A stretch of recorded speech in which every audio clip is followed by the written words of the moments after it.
Bismillah. Hadirin jamaah Jumat rahimakumullah. Di antara bukti kemuliaan bulan Rajab adalah terjadinya peristiwa agung yang diberikan secara langsung oleh Allah dalam Al-Quran surat Al-Isra ayat pertama, yaitu peristiwa Isra dan Mi'raj Nabi Muhammad sallallahu alaihi wasallam. Sebagaimana Imam Nawawi Al-Bantani menegaskan dalam kitab Nurul Dhulam, al-masyhur kana dhalika lailatul itsnaini lailatul sabi'i wal 20 min syahri Rajab qabla al-hijrati bisanatin. Menurut pendapat yang populer, peristiwa Isra Mi'raj terjadi pada malam Senin, malam ke-27 bulan Rajab, 1 tahun sebelum hijrah Nabi sallallahu alaihi wasallam. Dalam peristiwa agung Isra Mi'raj inilah yang menjadi proses turunnya syariat solat 5 waktu bagi kita semua. Oleh karenanya kemuliaan bulan Rajab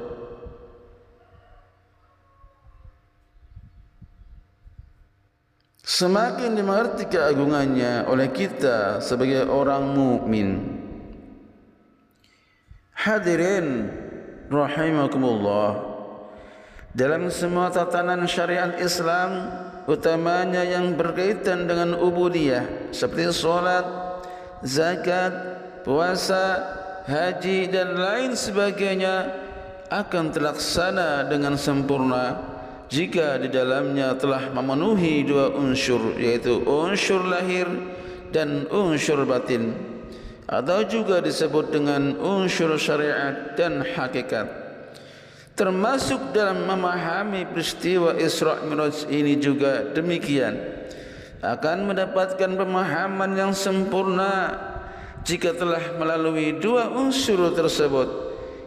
Syekh Ali Al-Qari Al-Harawi Al-Maki mengatakan, kana li Rasulillahi mi'rajani, mi'rajun fi 'alamil hissi min al-masjidil harami ila al-masjidil aqsa, thumma ila 'alamil malakuti wa mahallil mala'il a'la, wa mi'rajun fi 'alamil arwah min ash-shahadati ila al-ghaibi wa min al-ghaibi ila al-ghaibi al-ghaib.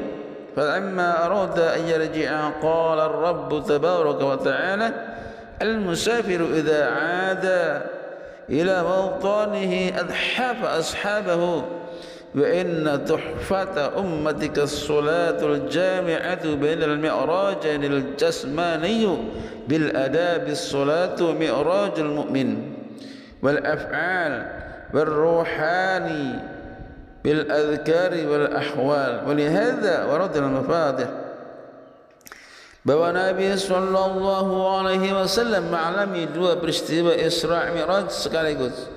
Pertama, Isra Mi'raj jasmani di alam kasat mata, yaitu perjalanan dari Masjidil Haram ke Masjidil Aqsa, kemudian naik ke alam malakut dan alam mala'il a'la. Kedua adalah Isra Mi'raj ruhani di alam arwah, yaitu perjalanan roh Nabi dari alam syahadah, alam yang tampak, menuju alam ghaib, alam yang tidak tampak, kemudian dilanjutkan ke alam yang maha ghaib.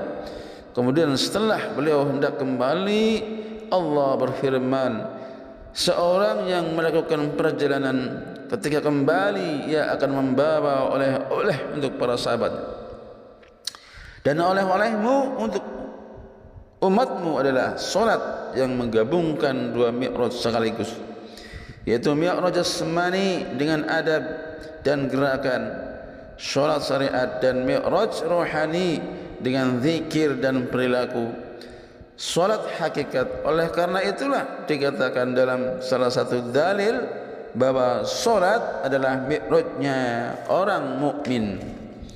Hadirin jamaah Jumat rahimakumullah, perjalanan ruhani inilah yang menghantarkan Nabi sallallahu alaihi wasallam menghadap zat yang maha zahir dan maha batin. Zat yang keberadaannya tidak dibatasi dengan arah dan tempat, hingga Nabi kembali dengan membawa oleh-oleh, yaitu syariat salat 5 waktu, yang juga mengandung 2 unsur lahir dan batin. Bahkan unsur batinlah yang menentukan nilai salat kita di sisi Allah Subhanahu wa taala. Nabi sallallahu alaihi wasallam bersabda, "Innal 'abda la yusalli as-salata la yuktabu lahu sudusuha wa la ushruha wa innama yuktabu lil 'abdi min salatihi ma aqala minha."